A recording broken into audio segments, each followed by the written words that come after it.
अस्सलामु अलैकुम वरहमतुल्लाहि वबरकातुह। मोहतरम भाइयों, बुज़ुर्गों, दोस्तों, अभी रायवण के अंदर आलमी शूरा का जो इज्तिमा हुआ तो वहाँ पे मशवरे के अंदर इमारत को लेकर जो हंगामा आराई हुई और हमारे हज़रत मौलाना अहमद लाट साहब और उनका जो काफ़िला हिंदुस्तान से वहाँ पर पहुँचा था, उन्होंने ख़ास तौर पे ये अम्र वहाँ के मशवरे के अंदर रखा इस उमूर को कि भाई आलमी शूरा का जो हमने निज़ाम कायम किया था वो पूरी तरह से जो है फ़ेल हो चुका है। अब हमारी जो आलमी शूरा है इसका भी कोई ज़िम्मेदार होना, अमीर होना, ये हमारे लिए सख्त ज़रूरी है, क्योंकि जब तक हमारी आलमी शूरा का कोई अमीर, कोई ज़िम्मेदार, कोई हज़रत जी नहीं रहेंगे तो हमारा ये निज़ाम आगे बढ़ना मुश्किल है। इसलिए कि अब तक का हमारा जो तजुर्बा सामने आया है वो ये है कि हमारा निज़ाम पूरी तरह से मुंतशिर हो चुका है। मेरे मोहतरम दोस्तों, आगे की बात बताने से पहले अब मैं आपको बता दूं कि हमारे हज़रत मौलाना अहमद लाट साहब ही वो हस्ती और वो शख्सियत थे जिन्होंने सबसे पहले इस बात को लेकर इख्तिलाफ खड़ा किया था कि हम अमीर बनने के ख़िलाफ़ है, शख्सी निज़ाम के ख़िलाफ़ है। यानी हज़रत जी मौलाना साद साहब की जो इमारत है, सबसे पहले जिस फ़र्द ने उसको शख्सी निज़ाम कहा था वो हमारे हज़रत मौलाना अहमद लाट साहब ही थे। और हज़रत मौलाना अहमद लाट साहब ही ने सबसे पहले इस बात को लेकर इख्तिलाफ़ किया था। और बाकी जो लोग हैं बेचारे भोले भाले सीधे सादे, जिनको पीछे की पूरी इनसाइड स्टोरी पता नहीं है, वो सारे लोग जो है इनके झांसे में आ गए और सारे लोगों ने आमन्ना व सद्दक़ना कहा, जी हज़रत जी आप जैसा बता रहे हो बिल्कुल सही है कि इस्लाम के अंदर शूराई निज़ाम है, मशवरे वाला निज़ाम है, इसलिए हम लोग भी शख्सी निज़ाम को नहीं मानते हैं। तो जो काफ़िला मरकज़ निज़ामुद्दीन से बाहर हो गया, जो लोग मरकज़ निज़ामुद्दीन से हट गए, तो सबसे पहले जो है हमारे मौलाना अहमद लाट साहब ने इस बात की सदा लगाई थी और फिर सारे लोगों को इन्होंने अपना हम ख्याल बना लिया। और बनाने के बाद अब देखो अल्लाह तबारक व ताला का निज़ाम और अल्लाह की कुदरत देखो, जिस बात को लेकर ये मरकज़ निज़ामुद्दीन से अलहदा हुए थे रायवण के मशवरे के अंदर, इन्होंने ही वो बात जो है वहाँ पे रखी कि बोले भाई हमारा कोई ना कोई एक ज़िम्मेदार होना ज़रूरी है, हमारा कोई ना कोई एक अमीर होना ज़रूरी है, क्योंकि जब तक हमारा ज़िम्मेदार और अमीर नहीं रहेगा तो हमारा पूरा निज़ाम तो बिखर चुका है। ये भी देखो अल्लाह तबारक व ताला की कुदरत। उसके बाद में अब जब हज़रत ने जब ये अम्र रखा वहाँ पे मशवरे के अंदर, तो हज़रत मौलाना अहमद लाट साहब और आपके साथ में जो काफ़िला था उनको ये जवाब मिला, बोले हज़रत अमीर तय करने की यहाँ पे जो है कोई मतलब अमीर तय करने का कोई अम्र ही नहीं है, क्योंकि हमारे आलमी शूरा के अमीर तो पहले से तयशुदा है। तो हज़रत को एकदम से झटका लग गया, बोले अमीर तयशुदा है, हमको क्यों नहीं मालूम है? बोले अमीर तयशुदा है। और कौन है? बोले ये अमीर जो तयशुदा है। बोले हज़रत मौलाना एहसान साहब, ये आलमी शूरा के ऑलरेडी अमीर है और अभी जो है मदरसे का जलसा था तो दस्तारबंदी के जलसे के अंदर वहाँ पे ऑलरेडी सबके सामने ये ऐलान हो चुका है कि मौलाना एहसान साहब वो आलमी शूरा के अमीर रहेंगे। अब मेरे मोहतरम दोस्तों, हमारे हज़रत मौलाना अहमद लाट साहब के ऊपर तो एक बिजली गिर गई, क्योंकि पूरी मेहनत तो उन्होंने किए थे, सारी मेहनत और मशक्क़त उनकी हुई थी, पूरे मुल्क के एक एक शहर में जो सफ़र किए थे वो उन्होंने किए थे, सब कुछ उन्होंने किए, सबकी जहन साजी उन्होंने किए। और मरकज़ निज़ामुद्दीन के बाहर इतना बड़ा जो है काफ़िला जो इन्होंने बनाए, और इनको सिले में ये मिल रहा है, जो सिला है, जो बदल है, उसमें ये एक जो है जवाब मिल रहा है, हमने तो अपना अमीर पहले से तय किया हुआ है। तो उसके बाद में ये जो काफ़िला है ये वापस लौट गया इंडिया की तरफ। अब ये इंडिया में जो वापस लौटे हैं तो पता ये चला है कि अभी गुजरात के अंदर गुजरात के उलामा को जोड़ा जा रहा है। ऐसे ही जो है गुजरात में और भी जोड़ करके इस बात का ऐलान किया जाएगा कि भाई वो जो मौलाना एहसान साहब की आलमी शूरा है वो तो पाकिस्तान की आलमी शूरा है, अब हम खाली गुजरात की एक आलमी शूरा बनाने वाले हैं जिसके ज़िम्मेदार हमारे हज़रत मौलाना अहमद लाट साहब रहेंगे। अब मेरे मोहतरम दोस्तों, फिर कुछ दिनों के बाद आप ख़बर सुनने के लिए मिलेंगी आपको कि फिर सबकी अपनी एक अलग अलग जो है आलमी शूरा आपको नज़र आएगी। गुजरात वालों की आलमी शूरा अलग, फिर उनके अमीर एक अलग रहेंगे। ऐसे ही अभी पाकिस्तान में मौलाना एहसान साहब ने जो है इमारत का ऐलान कर दिया है, तो वहाँ पर भी تقریباً 4 سے 5 حصوں میں لوگ بٹے ہوئے ہیں، کیونکہ حضرت مولانا طارق جمیل صاحب جو ہے وہ اور ان کے جو ماننے والے ہیں وہ ان کو جو ہے قیامت تک بھی امیر تسلیم نہیں کر سکتے ہیں، کیونکہ مولانا طارق جمیل صاحب کی جو قربانیاں لگی ہوئی ہے تو وہ اتنے دنوں سے یہ انتظار میں بیٹھے ہوئے تھے کہ میری قربانیوں کو سامنے رکھ کر اور میرے جو مجاہدے ہیں ان کو سامنے رکھ کر کے انہوں نے دنیا کے جو ہے وہ اکثر اپنے بیانوں میں بولتے ہیں 160 ملکوں میں یا پتہ نہیں کتنے ملکوں کا انہوں نے سفر کیا ہوا ہے، اور 7 بر اعظموں کے اندر وہ جو ہے اس محنت کو لے کر گھومے ہیں، اور ان کو صلے میں یہ ملتا ہے، بدل میں یہ ملتا ہے کہ مولانا احسان صاحب کو امیر طے کر دیا جاتا ہے، اور وہ گھر کے اوپر کرسی پہ بیٹھے بیٹھے ایک چھوٹا سا ویڈیو بنا کر اس کو شائع کرتے ہیں۔ تو میں سمجھتا ہوں ان کے ساتھ میں یہ بہت بڑی حق تلفی ہوئی، اس وجہ سے مولانا طارق جمیل صاحب اور ان کے جو ماننے والے ہیں وہ قیامت تک بھی مولانا احسان صاحب کی عمارت کو قبول نہیں کریں گے۔ اب جب وہ ان کی عمارت کو قبول نہیں، کیونکہ ماضی میں ہم نے دیکھا ہے اسلام آباد کے اندر جو اجتماع تھا مولانا طارق جمیل صاحب کی، وہاں پہ بات جب طے نہیں کی گئی تو مشورے میں ہی دنگل شروع ہو گیا، ہنگامے شروع ہو گئے، اور حضرت نے وہیں مشورے میں بول دیے کہ بھائی جب بھی میں اسلام آباد آتا ہوں بیان تو میرا ہی طے ہوتا ہے، ایسا پہلی مرتبہ ہو رہا ہے کہ میں یہاں پہ آیا ہوں اور میرا بیان یہاں پہ طے نہیں کیا گیا۔ اس مسئلے کو لے کر کافی ہنگامہ آرائی ہوئی، کیونکہ تبھی پتہ چل گیا تھا کہ حضرت مولانا جو ہے مولانا احسان صاحب کے اگینسٹ میں، مطلب دونوں ایک دوسرے کے مخالفت میں ہیں اور کبھی بھی ایک دوسرے کو ماننے والے نہیں ہیں۔ تو پتہ یہ چلا کہ اب مولانا طارق جمیل صاحب جو ہے ان کی ایک اپنی عالمی شورا وہ الگ سے، کیونکہ انہوں نے ہمارے حضرت جی مولانا سعد صاحب کی شان میں کہا تھا، بولے فرد قائم ربط ملت سے ہے تنہا کچھ نہیں، فرد قائم ربط ملت سے ہے تنہا کچھ نہیں، موج ہے دریا میں اور بیرون دریا کچھ نہیں۔ تو میں سمجھتا ہوں آج ہمارے حضرت مولانا طارق جمیل صاحب کے اوپر ہی یہ شعر 100% صادق آتا ہے۔ آپ اکیلے تنہا رہ چکے ہیں، اور آپ کے جو کچھ ماننے والے ہیں تو پتہ نہیں اب آپ جو ہے وہ ان کی اپنی ایک الگ عالمی شورا رہے گی، کیونکہ جب تک آپ مرکز نظام الدین سے جڑے ہوئے تھے، نسبت آپ کی مرکز نظام الدین کے 4 دیواری سے تھی، اللہ نے وہ عزت کی چوٹیوں پہ بٹھایا تھا کہ 7 بر اعظم کے آپ کے سفر ہو گئے تھے، 160 ملکوں کا آپ نے سفر کیے تھے، لیکن چونکہ اب نسبت کٹ ہو گئی نا مرکز نظام الدین کے ساتھ میں، تو اب جب جیسے ہی وہاں سے نسبت کٹ ہو گئی تو خود آپ کے اپنے ملک کے اندر کسی اور فرد کو امیر بنا دیا گیا، اور پھر آپ جو ہے محروم رہ گئے۔ تو اب چونکہ مولانا کی جو عالمی شورا ہے وہ اپنی ایک عالمی شورا ہونے والی ہے، مولانا احسان صاحب نے تو اپنا عالمی شورا کے امیر ہونے کا اعلان کر ہی دیے، تو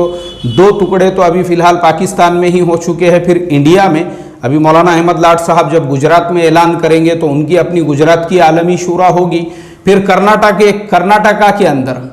پھر کرناٹکا والے اب جو ہے اپنی ایک عالمی شورا کا اعلان کریں گے۔ تو جو عالمی شورا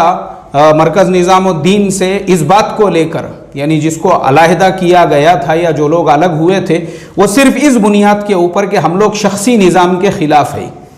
حالانکہ وہ لفظ دیکھو دیکھنے میں کتنا پیارا لگتا ہے، کتنا اچھا لگتا ہے۔ یعنی وہ ہمارے ایک بزرگ ہے، وہ ایک جملہ ان کی کتاب میں نے پڑھا تھا، انہوں نے لکھا تھا، بولے اس زمانے کا سب سے بڑا فتنہ خوبصورت الفاظ ہے، خوبصورت الفاظ، یہ سب سے بڑا فتنہ ہے اس زمانے کا، جو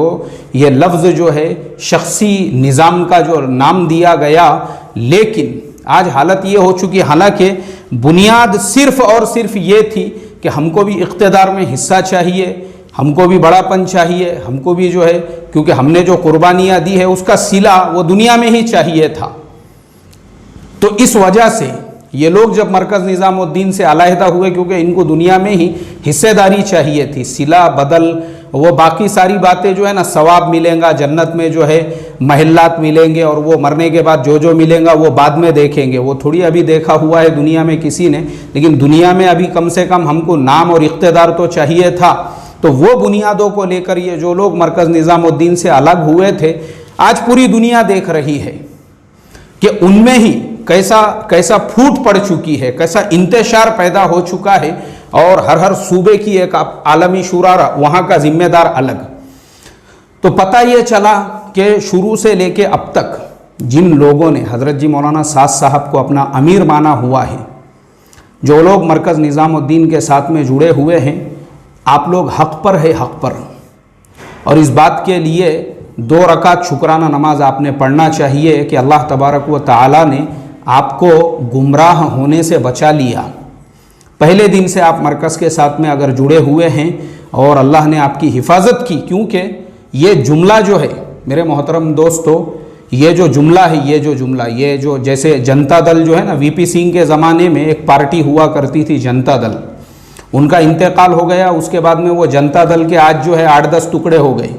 लालू प्रसाद यादव की जनता दल अलग, नीतीश कुमार की जनता दल अलग, रामविलास पासवान की जनता दल अलग, बीजू जनता दल अलग, देवे गौड़ा की जनता दल अलग, ऐसे 5-6 टुकड़े हो गए उसके अंदर जनता दल के। ऐसे ही ये जो मरकज़ निज़ामुद्दीन से लोग अलग हुए थे, इनका ये बात जो है, मैंने आज से तकरीबन 4 साल पहले, एक बुज़ुर्ग है, मैं उनका नाम नहीं लूँगा, लेकिन दावत के काम के एतबार से बड़ी कुर्बानियाँ हैं उनकी उम्र तकरीबन 70 साल से ऊपर है। तो मैं वज़ू कर रहा था मगरिब की नमाज़ का, और वो मेरे बाजू बैठे, और बाजू बैठने के बाद उन्होंने मेरे से कहा, बोले मौलाना आप जो है निज़ामुद्दीन की बात करते हो, हज़रत जी मौलाना साद साहब के इमारत की बात करते हो, लेकिन ये सारे उलामा और सारे लोग जो अलग हुए ये भी तो बड़े बड़े अल्लाह वाले हैं, इसलिए बोले मैंने तो ये तय किया हूँ कि मैं जो है उन्हीं लोगों के साथ में रहूँगा, ये जो सारे उलामा अलग हुए हैं। मैं मिसवाक कर रहा था, मैं मिसवाक से फारिग हुआ, मैंने उनकी तरफ चेहरा किया, मैंने कहा हज़रत आप दावत के काम में लगे थे, आपकी उम्र कितनी थी? बोले मेरी उम्र उस वक्त 22 से 25 साल होंगी। मैं मौलाना यूनुस साहब रहमतुल्लाह अलैह के ज़माने में दावत के काम में लगा। साइकिल पर मैं जाता था चांद-तारा मरकज़ को, फिर मदार चिल्ला मरकज़ बना, वहाँ पे भी मैं साइकिल पे जाता था। मैंने कहा ठीक है। मैंने कहा आपको एक बात बताऊँ मैं, हमारे अमीर साहब उनका इंतकाल हो चुका है, लेकिन मैंने 10 मरतबा से ज़्यादा उनकी ज़ुबान से ये जुमला सुना था। हमारे अमीर साहब फरमाया करते थे, बोले जब भी महाराष्ट्र वालों का मशवरा होता है मरकज़ में, मैंने मेरी आँखों से देखा हज़रत मौलाना यूनुस साहब रहमतुल्लाह अलैह को, वो हज़रत जी मौलाना साद साहब के सामने ऐसे 2 जानू अदब से बैठा करते थे जैसे कोई तालिब इल्म उस्ताद के सामने बैठता है। ये जुमले हैं हमारे अमीर साहब के, अल्लाह उनकी क़ब्र को नूर से भरते। एक बार नहीं 10 बार से ज़्यादा मैंने सुना हूँ। और ख़ुद सवानेह यूनुस एक किताब है जो हज़रत मौलाना यूनुस साहब रहमतुल्लाह अलैह के इंतकाल के बाद उनकी ज़िंदगी के हालात पे लिखी गई है। आप उस किताब में भी देखोगे तो आपको उसमें भी पढ़ने के लिए मिलेगा कि जब हज़रत जी मौलाना साद साहब मौलाना यूनुस साहब रहमतुल्लाह अलैह को आम लोगों के साथ में मुसाफे के लिए लाइन में देखते तो अपनी कुर्सी पे से खड़े हो जाते थे मौलाना के अदब में और एहतराम में, लेकिन उसके बावजूद हज़रत मौलाना यूनुस साहब रहमतुल्लाह अलैह वो हज़रत जी मौलाना साद साहब का ऐसा इकराम, एहतराम और उनसे मोहब्बत फरमाया करते थे। तो मैंने वो बुज़ुर्ग से कहा, मैंने कहा आप जिन्होंने मौलाना यूनुस साहब रहमतुल्लाह अलैह से ये दावत का काम सीखे, मुझे आप बताओ मरने के बाद अगर आपकी मौलाना यूनुस साहब रहमतुल्लाह अलैह से मुलाकात होंगी तो आप उनको क्या जवाब देंगे? एक चीज़ तो ये हो गई, और दूसरी चीज़ ये जो लोग अलग हुए हैं ना, ये लोग अलग हुए हैं, अल्लाह तबारक व तआला मेरे दिल में जो बात पैदा कर रहे हैं वो ये कि ये जो लोग अपने मफादात की बुनियाद पर निज़ामुद्दीन से अलहदा और अलग हुए हैं, याद रखो मैंने कहा आने वाले चंद सालों में तुम देखोगे खुद इनके अंदर ज़िम्मेदार, अकाबिर और बड़ा बनने के लिए इंतशार पैदा होगा। हर आदमी जो है ना, हर इलाके में, मैंने उस वक्त भी ये मिसाल दिया था, मैं बोला जनता दल तो मालूम होंगी आपको वीपी सिंह की, जैसे जनता दल का हाल हुआ, आज जनता दल के 6-7 टुकड़े हो गए, वैसे ही मैं बोला इनके टुकड़े होने वाले हैं। मेरे मोहतरम दोस्तों, ये बात तकरीबन 4 साल पुरानी है, आज हम अपनी आँखों से देख रहे हैं, आँखों से। जिन लोगों ने ये इमारत वाले निज़ाम को शख्सी निज़ाम कहा था, आज देखो आप, वही लोग अमीर बनने के लिए और ज़िम्मेदार बनने के लिए उनके मशवरों के अंदर इस तरीके से इंतशार पैदा हो चुका है। तो मैं सिर्फ हमारे जो सीधे सादे भोले भाले साथी है, जो साथी हमारे चचा उधर तो मैं उधर, भतीजा उधर तो चचा उधर, दामाद उधर तो ससरा उधर, ससरा उधर तो दामाद उधर, गुत्तेदार साहब उधर तो मिस्त्री उधर, मिस्त्री उधर तो उसके हाथ के नीचे के गौंडी उधर, ये जो एक दूसरे का चेहरा देखकर जिनको हक और बातिल का कुछ समझता नहीं है, इस तरीके से जो लोग गुमराह हुए हैं, मैं उनसे यही रिक्वेस्ट करूँगा, अल्लाह ने आज भी आपको मौका अता फरमाया हुआ है, याद रखो, आज भी रुजू करने के लिए और दोबारा मरकज़ निज़ामुद्दीन से जुड़ने के लिए मौका है आपके लिए। और हज़रत जी मौलाना साद साहब की इमारत और हज़रत जी मौलाना साद साहब की जो सरपरस्ती है, दुनिया में 99% जो दावत का काम करने वाले हैं उन्होंने इस निज़ाम को कबूल किया हुआ है। ये तो सिर्फ 1% है ये जो इंतशार कर रहे हैं, 99%। और मैं कुछ लोगों के नाम लेना चाहूँगा। उन लोगों में सबसे पहला नाम, अभी जिनकी तबीयत के नासाजगी का मैसेज चल रहा था, हज़रत मौलाना इलियास साहब बारा बंकवी मद्दज़िल्लहुल आलिया, अल्लाह उनको सेहत कामिला आजिला आमिला दाइमा मुस्तमिर्रा अता फरमाए। पता है आपको ये कौन है?